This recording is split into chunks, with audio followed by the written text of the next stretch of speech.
Yo. And we are Yo, back. we're back. So I really need to upgrade to the pro version of this, but I'm too much of a cheapskate. So bugger that. Sorry, you were saying we were talking about McCoy's crisps and New Japan and Mortal Kombat. Okay, that's all I can remember. Yes.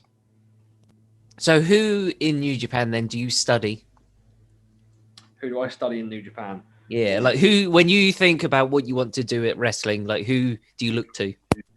Oh, so for one thing, I really love. I know he's not really working in New Japan at the minute because of all the pandemic and whatnot, but I really, really love what John Moxley's doing. Really, really digging. His character work for me, I think, has been absolutely incredible in the last year since he's left the Fed. Okada, I think, is the best wrestler in the world. Ishii's amazing. Tanahashi is probably one of the best baby faces in the world. Who else do I like?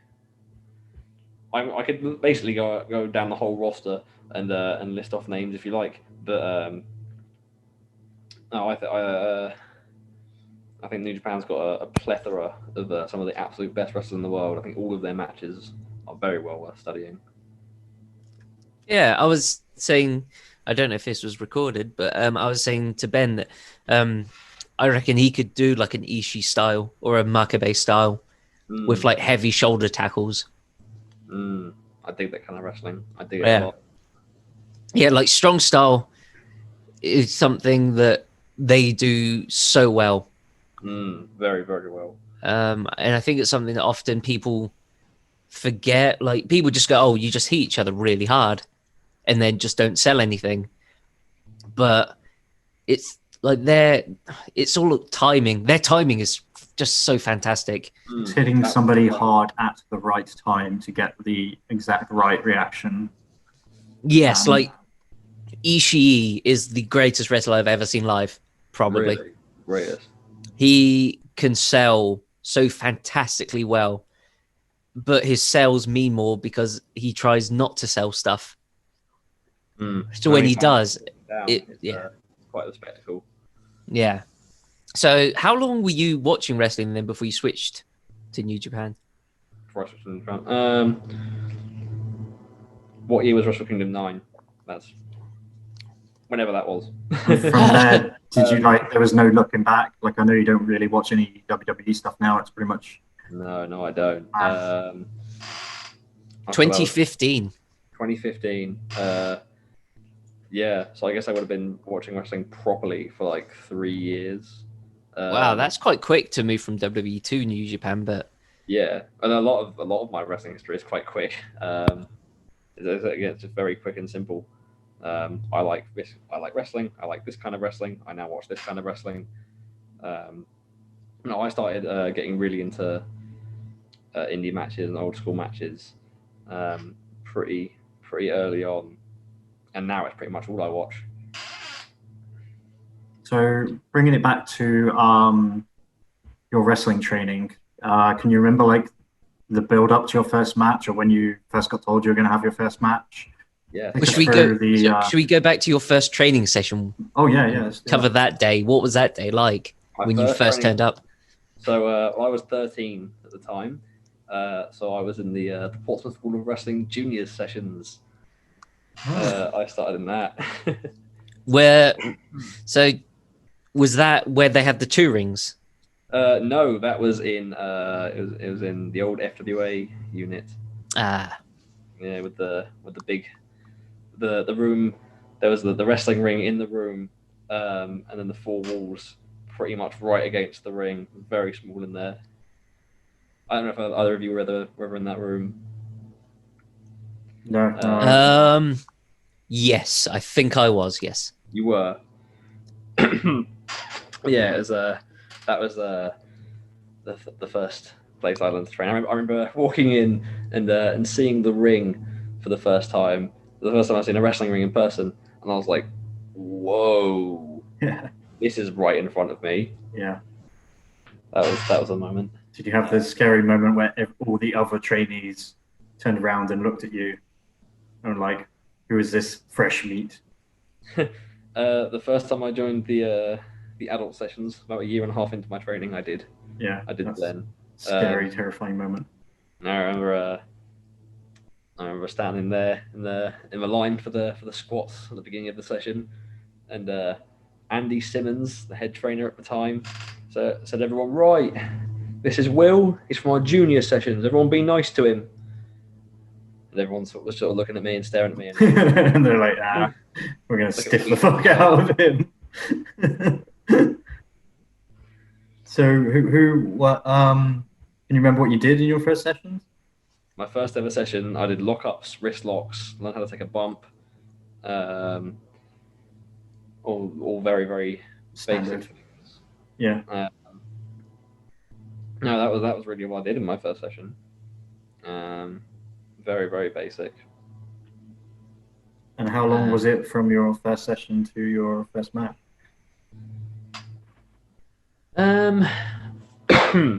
Sorry. I think maybe 2.5 years. Maybe. I made my debut in the Revolution Rumble in January of 2016. Okay. So yeah, probably about 2.5 years. I remember being told that I was going to be in that Rumble.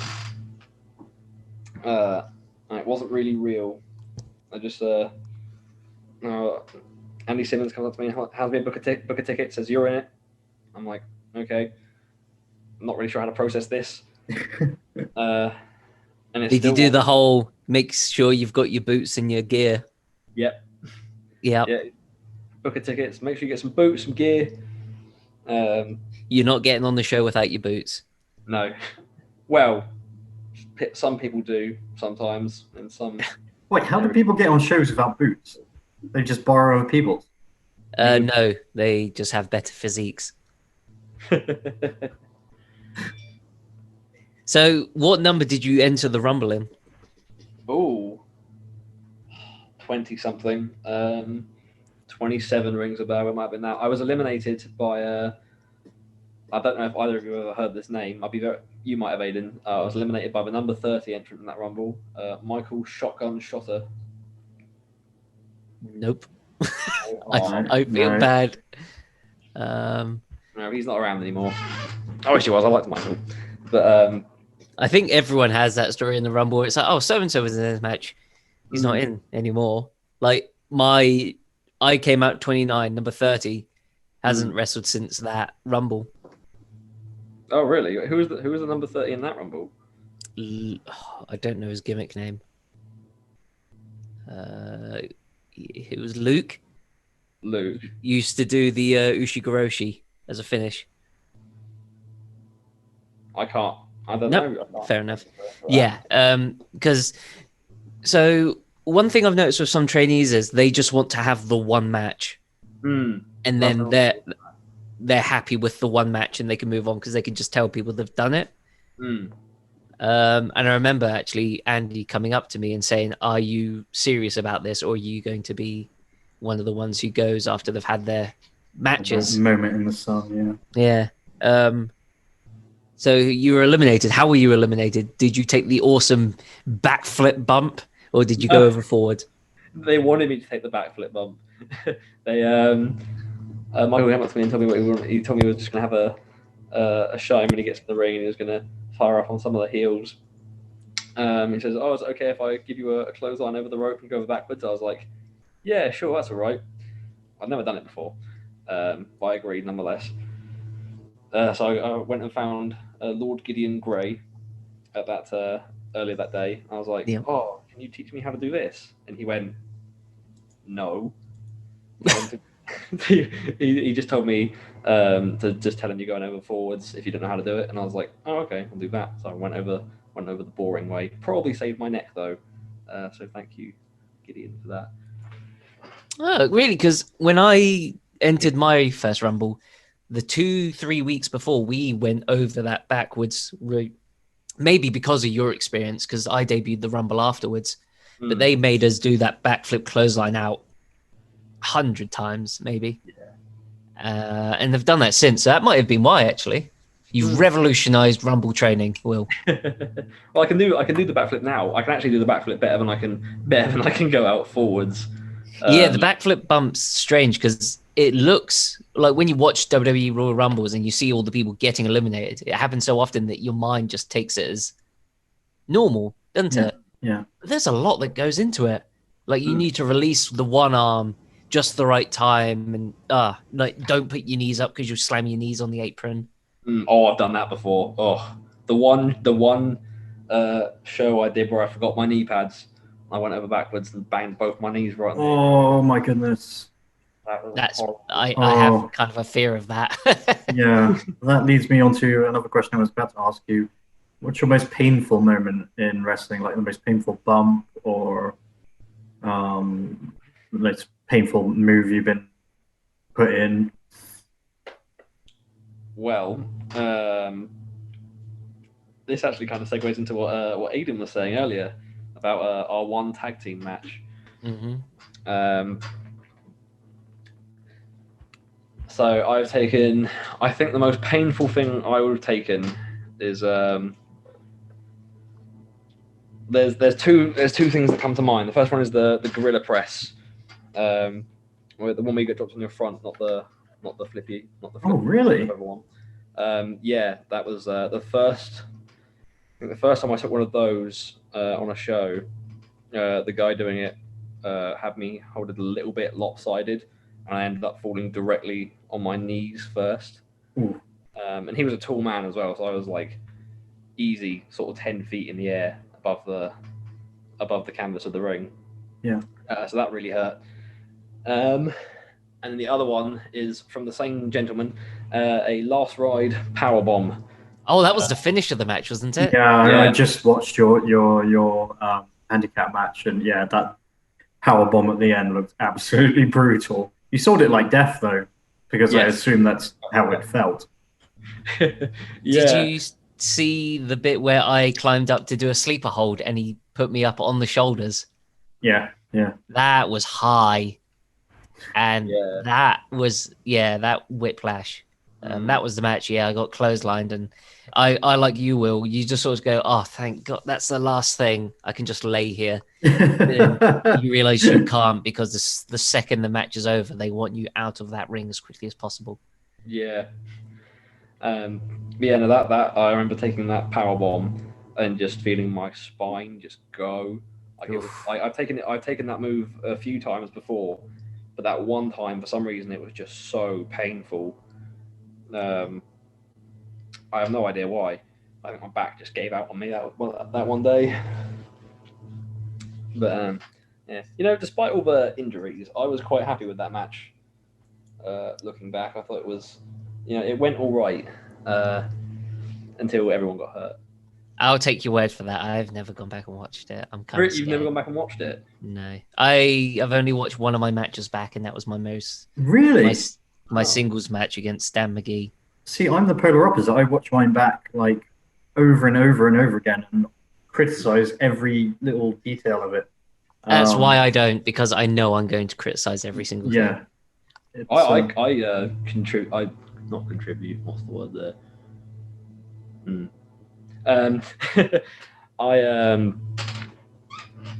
a serial watcher of my own matches and critiquer of myself, and I attribute, that was what I was looking for. I attribute much of my progression in wrestling to being able to look back on what I've done and go, yeah, this was absolutely terrible. I just assume all my matches are terrible, so yeah. I'm like, I don't need to prove it to myself. It is. So leading like that, man. Leading on from that, what would you think was your biggest, scariest, like most intimidating moment in wrestling? Whether it's like, I don't know, your first singles match or the most important match of your career, essentially. The most intimidating in wrestling. So I remember one time. I don't know if either of you have ever wrestled in a Selzy. What's the name of the Camp show? Yeah. You've ever wrestled at Bun Leisure, yeah. It's an absolutely massive place. There's like it's only a camp show, but there's like 2,000 people in there regularly watching, so it's quite a big crowd. Yeah. And one time I just did a little rumble there one time, and I got in the ring, and there was two baby faces in the ring. One of them, I can't remember who one of them was. They were getting beaten up in the corner. So I was like, oh, I guess I'll jump on the other dude. But the other dude was Martin Stone. Oh. So this is a couple of years ago. He was very skinny. I've always been skinny, but this is skinnier little me. In my e-lucha gear and my poorly done wrist tape. Yep. And there was Martin Stone, and I was like, oh no, I have to go and stomp on Martin Stone. And I remember getting in the ring and just thinking, like, as I walked up to him, it would have been a few seconds, but it felt like an eternity in my head. I was just like, he's going to kill me. He's going to kill me. He's going to hate me and he think I'm terrible and then kill me. He didn't, obviously, and he's a lovely man. You may know him better as Danny Burch in NXT. Yes, he is. He's isn't he like a tag champ at something? I think he is in a tag team with someone whose name escapes me, but someone who is also very good. Well, there you go. You've wrestled NXT tag champ. Yes. Yeah, I did I did a brief strike off with him in a rumble. And how was it? Like, did he have any feedback? No, he said I was right. Danny Burch is, by the way, one half of the current NXT tag team champions with Oni Lorcan, which I was not aware of. So there you go. We've also beaten up a tag team champ. Yes. No, I shook his hand afterwards, and I was like, "Oh, how was that? Was it all okay for you?" And he was like, "Yeah, it was all right." And then cough. But no, lovely man. But I was very scared to get in the ring with him. So that was scarier than your singles match with cruiserweight champion Curtis Chapman. Which I'm also just watching, by the way. Oh, are you? And Curtis is about to give you a package pile driver for what I assume is the win. I believe that was the finish, yes. Because I remember you were nervous about that because that was, Curtis was cruiserweight champion at the time, and you were having, was that the Rumble show? That was the Looks Rumble. Like it, yeah. Looks like the Mount Patton Center. Yeah. Yeah, it got a huge reaction as well. Like, the crowd goes mental. Yeah, and didn't you do a pile driver on the apron? I did the headlock driver. That's on it. The apron. Which, as we all know, is the hardest part of the ring. Yes, it is the hardest part of the ring. That was the first. That move is my current finishing maneuver. That was the first time I ever did it on the apron of the ring to Curtis Chapman. Oh. And he unfortunately kicked out of it, but that's irrelevant. That wasn't the scariest moment then, wrestling him in front of that crowd. Oh, I was very excited. It was far. I was nervous, very, very nervous. I was not scared. I don't think I've had a match big enough to be scared of just yet, to be honest.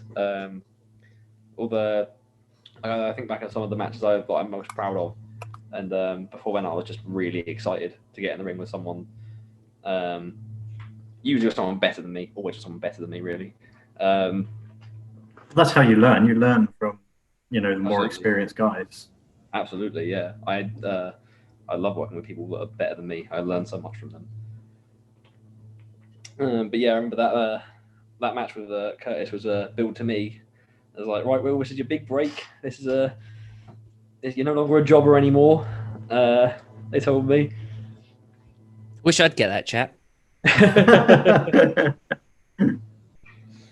Yeah. But no, that match was bigged up to me a lot, and I enjoyed it. It was. I still think it's. I'm still proud of it. Would you say that's your proudest moment? Or proudest accomplishment?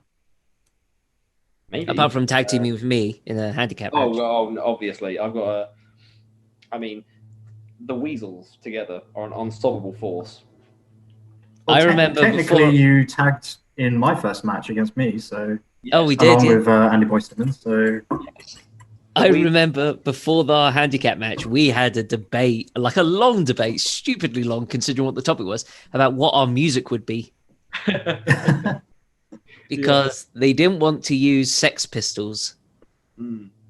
Because it was the day before, I think, we had the seminar about entrances.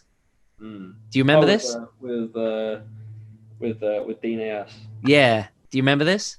Yes, I do. We had to rehearse entrances for shows, and they were talking about music choice and that, and then that led to a big debate when we got to the Buckland Dome about what music we'd be coming out to. Yes, it did. I think we did have the Sex Pistols in the end, didn't we? We did in the end, yeah. But yes, the Weasels is definitely one of the biggest things I've ever done. We've fought a lot of battles, you know. Andy Boy Simmons, the Iron Weasels, we wanted to be called at the time. Yep, he was having none of it. No, Andy didn't like the idea, unfortunately. But we could have, unofficially, I will say we were the Iron Weasels. Yeah. Wrestled the formidable team of Benjamin Black, Kai, Caden, and AJ Wright. I know, we never made the newspaper, but them three did. Yeah, they all got their own. Their own specific little newspaper article, didn't they? Yeah, they got a DPS. They got a double page spread, while we got nothing. I don't think my name was even in there. No, I don't think mine was either. Oddly They were like, these three guys won against three jobbers. Direct quote. So is that referring to Andy Boy Simmons as a jobber? Yeah, I was going to say.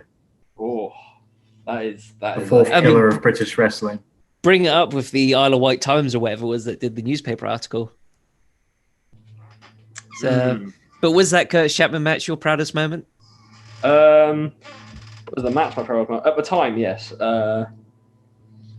Now I think I've done better, just because I've improved. I mean, your match against Priscilla was really good. I remember that. Thank you. I really enjoyed that match. There's that. I think those two are definitely matches I'm proud of. I think my proudest match actually is the last match I had before lockdown. I wrestled JJ Gale, the last Revolution Pro Wrestling show. Yes, the crowd. That was supposed to be me versus JJ Gale, and it got changed on the day at the venue. It did get changed. I was originally booked to be going one-on-one with the Dragon Emperor. Who wrestled the Dragon Emperor in the end? He got bumped into the main event. And I pinned him after about 20 seconds with an F5. Oh.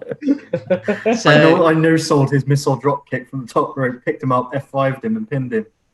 Amazing. Well, that's cool, because you had your best match, and because you had that, I got to have my best match. Oh, it works out then. Because I wrestled Dan McGee. Dan McGee, yeah. That same show. So, yeah. Actually, yeah, the whole card probably had an upgrade in that case. That is such a I was supposed to thing, tag with Shota in the main event. Oh yes, and then he was on a show. Yeah, he got double booked. So, but to be fair, in hindsight, probably best that didn't happen because I was way, and still am way too green to tag with Shota Ibushi. So, Shota Ibushi. Shota Ibushi. No, I think that would have been a great match for you to learn from. Rather than doing something you were comfortable with, teaming with Shota. Because the most nervous I've ever been was when Shota first turned up to Portsmouth School of Wrestling, and Andy Boy Simmons told me to lock up with Shota. That's the only time I've ever been nervous to lock up with someone. Really? Because I was like, oh God, he's going to be so good. And you often hear about how snug things are. Yeah. And we locked up and we started doing stuff, and I was like, this is the easiest thing ever. See, this is where my complete lack of knowledge of New Japan actually benefits me, because I was like, oh, this guy's from New Japan, but I had no idea he was like the son of Red Shoes, and Moxley's essentially his like protege in New Japan. So yeah, I didn't know any of that, so I wasn't really intimidated, but I should have been. But I was completely unawares. Yeah, So who was the first name you ever met in wrestling? Like, even if it's for a seminar or just at a show, who was the first guy you met that you were like, Oh, I've seen you on my TV or my tablet because you're super young. um, obviously, for my first day in wrestling, I got to meet the legend that is Andy Boy Simmons. So there's that. But no, the first. Sorry, the first. Harold Thrilligan's in the room and he's making me laugh. I apologise for him. But no, I remember I had a seminar with Drew McIntyre Oh, cool. just Whoa. after he left the WWE a few years ago. First of all, he's a tall human being. Yeah, Yes. he's He's a big man. deceptively like they never build him up. Well, not at least until his comeback this last year or so. But they never really build him up. Like in his first run, he wasn't built as a big, large guy at all. Mm. But he is. Yeah, he's like Yeah. 6'5" or something ridiculous. No, he's absolutely massive. Yeah. So but you would he's- have met him when he was going through his amazing ICW run. Yes, right near the beginning of that, maybe a couple months in. Mm. No, he walked in the room and he was just such a commanding presence. Super nice guy, by the way. But no, just such a commanding presence, and learning from him was really great. There's a few other times in wrestling where I've been sort of starstruck. Most of the time, not really, but there's a few people I've met that's like, whoa, you're a person. Yeah. Meeting Ryback was a weird one. Mm-hmm. I didn't do a seminar with him, but What was That that was the like? Portsmouth Guild Hall. yes, that was that. He wrestled Rishi Ghosh and Lord Gideon Grey. That's the most we've ever had for a Guild Hall, I think. That was the biggest massive crowd ever. And the meet and greet was after the show. Mm. So he was knackered. And the queue went all All throughout around the the Guild Hall. Mm. Were you were training at that point then, were you? I was there at that point. Yeah. Yeah, so we had a group photo and I've never seen it. No, I've never seen it either. We did all get a group photo with Ryback. And then they were like, "Oh, please don't ask for individual ones because it would be awkward because everyone's here." And then Dragon Emperor runs up and immediately goes, "Could I have one?" Which is hilarious because he's like Ryback's the kind of wrestler that Dragon Emperor would hate because Dragon Emperor's a fan of work like NWA workhorses rather than Yeah. big flashy power guys. It's weird. Mm. And I think I remember at Ryback is he came in with a bag of Subway and he had 3 Subway sandwiches. And he went to the back and he ate all of them. And I was like, wow, he Big eats man his gotta eat. Subway. It's not a gimmick. It's not a gimmick. He Yeah. really does like to eat. Yeah. Mm. Yeah, he's a massive man. Off the top of my head, Road Warrior Animal, I got to meet a few years ago. Oh, Very privileged to do a seminar with him. Jay White, when he was a New Japan young boy, that was actually quite intimidating. Getting in the ring with Jay, I got in the ring with him and he told me to forearm him, and I was like, okay. I gave him a nice light little forearm, and he's like, cool. Bang! Whacks me. I'm like, oh, okay then. Maybe I hit him a bit hard. And he was like, give me another one. And I was like, okay. I give him the lightest thing, like the lightest little tap imaginable. And he's like, why are you hitting me lighter? Bang! Whacks me again. He's like, come on, hit me. I started hitting him harder. We just had a little spontaneous trade-off in the middle of the ring. You had a fighting spirit spot with Jay White. yeah. Yeah. No, he was that was like you said about locking up with Shota. That was very intimidating, but it was very easy when I was doing it. I was like, wow, this guy's amazing. Mm. Mm. Were you there for the New Japan seminar that we had last year? With Shibata. Yeah. Yes, I was. That was Was that the hardest thing you've ever done in your entire life? no, actually. Oh, wow. What was that? No. Did you ever train with Marty Jones when he was down? Oh, I skipped that one because I knew that one was going to be that bad. Yeah. that was harder. Really? Marginally harder. I was in I think I was in better shape for the Shibata one than I was with Marty Jones. True. And that day, I'd gone and wrestled a match at a camp show in Bognor. Yep. I was in, and I'd been wrestling like all throughout the summer, and I was in much better shape at that point than I was back when I did Marty Jones' session. But Marty made us put on bin bags and all our warm clothes, and then did like about 3 hours of cardio. Oh my god. Yeah, I heard about that when they announced they were going to do that seminar. I can't remember who it was, but someone was super excited because they're like, "We get to do this, this, this, and this," and I went, "Cool, I'm not going to be here for that." But the second they were like, "Oh, you can do a New Japan dojo style training session," I was like, "I don't care if this kills me, I'm doing it." Yeah, I think that was they said that was only a light version of the way they train at Yes. the dojo. In which case, I dread to think how they train at the dojo. Yeah. And I can't wait to one day be fit enough to do it. Well, we done the 3 hours or whatever it was, and they were like, "Cool, that's the warm up for what we Yeah. do," and we were like, "We thought that was the whole training session." Mm. It was what 240 squats, Yes, 100 push-ups. The wheelbarrow push-ups. Yes. As well. Yep. Yes. Yeah, we all had to get in wheelbarrow position, so some of us had to hold the others up and then switch position afterwards.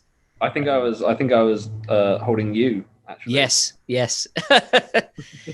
Then it was sit-ups, I think, and all of this is happening while Shibata and the 3 New Japan Lions are wandering around making sure we're doing them correctly. So you couldn't do half-ass squats. Mm. Oh. Mm.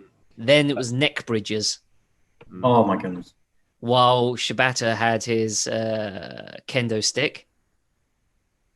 And if you dipped, he would put the kendo stick under your back and just go tap, tap, tap, bum off the floor, please. Oh. Yeah, and then rolls and rolling bumps, and yeah. That was absolutely brutal. But yeah, I'd say training with Marty Jones was ever so slightly harder. I remember it being harder. But those were, yeah, they are not for the faint of heart. And what's been the most fun guest seminar you've had? DNAS. I love that Which- man. Which one? The promos, the entrances? All of it. I love him. He's a wonderful man. He doesn't listen, by the way, so you're not going to get booking off it. I don't know if he does. I've only had one. He is a great dude. No, there's. He tells it as it is. Yes, he does. I respect him so much. In In case he's listening and wants to book me, I respect him so much. A lot of. I'm trying to think who's been fun. Mal Sanders and Steve Gray. Yes. They are always absolutely amazing. I really enjoyed that session, although I did find it like they refer to certain moves in like the old, like super old school way. Like monkey flips are called something else. Monkey climb. Monkey climb, that's it. Yeah. Yes. And what do they call sunset flips? Oh, double leg. Double leg Nelson. Yeah, double leg Nelson, which is a sunset flip, which I get it because your legs go below their armpits like it is a full Nelson. Yeah. Yeah. There's another one as well that I only ever remember if they say it out loud, but if I would never call it that. And there's the old rolling crutch. There's the schoolboy. Oh, schoolboy, yeah. Oh, that's probably the one. He's like rolling crutch. I'm like, Owen, do you remember? I can't remember who it was. Someone did a baseball slide, and they were like, "Whoa, what is that?" We were like, "It's a baseball slide." Cool. So, I know you're out injured at the moment currently. Will, what's your hopes for when you do heal up? Man, yeah. So, yeah, I've been struggling with my rib injury for about 6 months. It's very slowly healing. I'm at a point now where I'm not in pain most of the time, Yay. which is nice. Yes. I've been working out a lot as well. I've taken up stretching every day. Oh, really? Oh, I expect you just look like freaking John Cena when you get back, man. Yes, I'm gonna come back jacked, Jacked, tan. jacked tan. Yeah, I'm bulking up at the moment. I've put on a stone in the last couple of months. Nice. Ribs are slowly healing. I'm hopefully looking to get back to it some point early next year. Yeah, it's been a long recovery process. Well, if there's going to be a time to be out of an injury, it's probably now is the best time because there's nothing happening If after there this. has to be a best time, Yeah. Yeah, now is definitely the time. The time is definitely now. as John Cena would say. Yeah, or Joshua James. Oh yeah, you are correct, sir. So, is there anything you want to plug before we wind this one up? Because we're running out of time. Sorry. Is there anything I want to plug? You can follow me on Instagram at willcastle13, Twitter as well at the same handle, but I don't use Twitter, so why would you ever follow me on Twitter? Can if you want, but why would you? I'm on Facebook. Don't look me up on Facebook. I will not add you. Yeah, that's I haven't got any merch. Although if you want to send me some money, message me. I'll give you my PayPal. Why not? Yeah, that's really all I've got. I haven't got a website. I'm not one of them. I haven't got a big cartel. One day. Yet. One day. Yeah, it will happen. One day it will happen. We'll bring out some Weasels merch. Weasel plushies coming your way soon. Oh, I would love that. Oh, stuff, Amazing. stuff Weasels with us, with our likeness. And when you squeeze them, they go, "Don't touch me there." Yes. Perfect. Oh, the other thing I was going to ask you, what are you playing at the moment? If What anything, I'm playing at the moment. watching. You're like this. I'm not watching much at the moment. I don't watch much TV. I'm playing Doom Eternal at the minute. Oh, Ooh. yes. I've Best just game I've picked that played this up. year. Yes. I finally got it. I literally picked up this week. Oh, nice. How are you finding it compared to the first one? I love it. I'm only on, I think, level 5. I'm on the 5th mission. It was harder than the 2016 one at first, definitely. Is the music as heavy? It's even better. Yeah. Oh, can't wait. Oh. No, it just feels like they've taken everything from the first game and just taken it up a step. I'm absolutely in love with it so far. Yeah. I also feel we need to mention the Final Fantasy VII Remake, which I recently finished, and it's also amazing. Nice. Cool. Well, Yeah. thank you for joining us this week, Will. We know you're very busy. Well, thank you for having me. I'm flattered that you've asked me to come on. No, as I say, admittedly, I've told you this millions of times that you're one of the most freakishly talented members of the Portsmouth School of Wrestling. So we were eager to have you on and have you. Oh, stop it. I know I'm flattering you.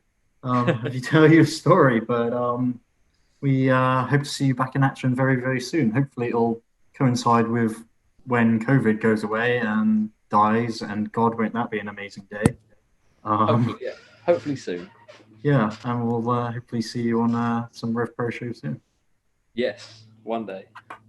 Cool. Well, thank you, gentlemen. And this has been Getting to Graps with. We don't have an outro song. Nando's, please sponsor us. Aidan, play the outro song.